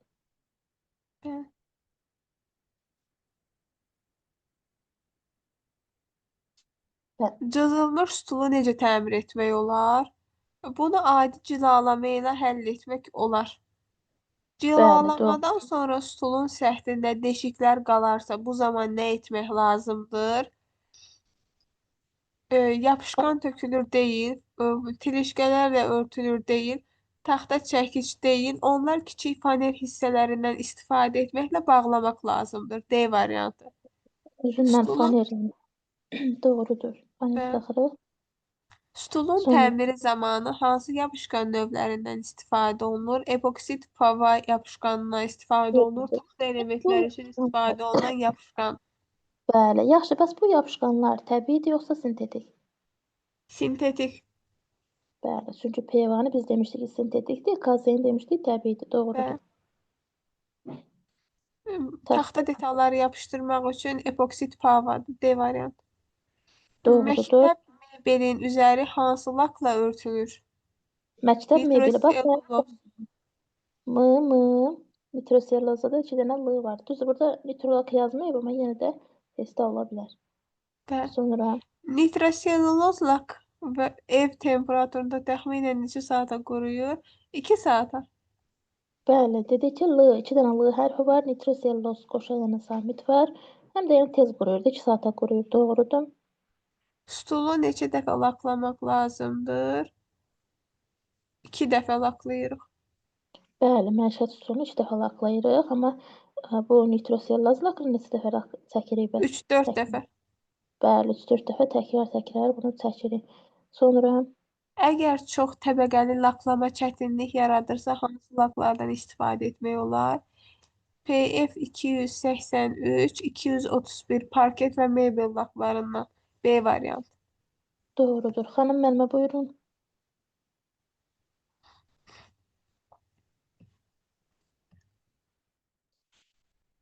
Lak qismən neçə saata quruyur? Üzrlü saat. Deməli, mənə lak qismən neçə saata quruyur? Xanım müəllimə buyurun, səs açın. Səidə müəllimə buyurun. Üzr istəyirəm, bu gecikdim. Elə bilmişəm səs açmışam. Lak qismən neçə saata quruyur? Lak 24 48 saata quruyur. Bunu qarışdırdım deyə. Bəli də, yəni Lak 2 günə elə qismən. bilmişəm 48 saata quruyur da. Bəli, 2 günə qismən. 11-ci sualımızda. Lak neçə günə tam olaraq bərkiyir? 7 günə D variantı. Tam quruyur. 13-cü sualımız. Lak dururlaşdırıcılardan nə üçün istifadə olunur? Lak dururlaşdırıcılardan lakı açmaq üçün istifadə olunur. Yəni onun tərkibini açmaq üçün istifadə olunur. Bunu mən bayaq A dönürdüm. bəndi. Xeyr, xeyr. Hə, A'dır, bəli. Döşəməyə və paltara Bəli, düşən. A döşəməyə və paltara düşən zamanda onu adı da bir cür adı var, yadımdan Light durlaşdırıcısıdır. Hə, Bəli, ondan təmizləmək olur da. Lak döşəməyə düşdüyü döşəməyə. zaman, paltara düşdüyü zaman ondan təmizləyirlər. Evet. 14-cü sualımız Müəllimə, eşitmirəm müəllimə. durulaşdırıcıdır, döşəməyədir, düşən ləkələrdir, D hərfindən də yadda saxlaya bilərik. Durulaşdırıcı sözün. Sonra müəllimə, laklama zamanı Laklama zamanı 14-cü sualımız. Laklama zamanı lakın həlledicisinin rolu nədən ibarətdir? Burada lakın elə bil ki, necə deyim, həlledici, B bəndini, lakın qatılığını lazımi Bəli. tərkibə çatdırmaq üçün, yəni onun qatılığını aşmaq üçün. Bəli. Bayaqları onu izah eləməyə çalışdım, amma qarışdırdım getdi. 15-ci sualımız, 15-ci sualımızda sıradan çıxmış stolların operativ təmiri üçün məktəbdə ən azı nə qədər təmir dəsti olmalıdır? 30-40 C bəndi. İnteryer nə deməkdir? Mənzilin daxili, müəllim oynatmasanız çox sevinərəm. A bəndi mənzilin daxili tərtibatıdır. 17-ci sualımız stolun təmiri prosesi neçə əsas hissədən ibarətdir? 17-ci sualımızda D variantı 2 əsas hissədən ibarətdir. 18-ci sualımız məişət stolunun təmiri prosesi hansı əsas hissələrdən ibarətdir? Yenə bayaqları üstə qeyd elədik, 2 əsas hissədən ibarətdir. Demək ki, D bəndimizdə taxta elementlərlə iş və oturacağın tarıma çəkilməsi və bərkidilməsi. Birinci taxtanı rəngləyirik, sonra oturacağı hazırlayırıq, tarım çəkib Oturacağı tarıma çəkirik. Onun məsəl üçün döşəkçəsini, köhnə üzdən ülgüsünü çıxardırıq. Onun oturacağında yumuşaq olan nədir o? Süngərini kəsib bıçaqla və yaxud da qayçı ilə kəsib çıxardırıq, 200-lü yapışqanla yapışdırırıq, tarıma çəkirik, sonra onu steplerlə tikəndən sonra təzədən iynə ilə görünüşünü daha da gözəl göstərmək üçün tikirik və s. bu cür əlavələr eləyirik.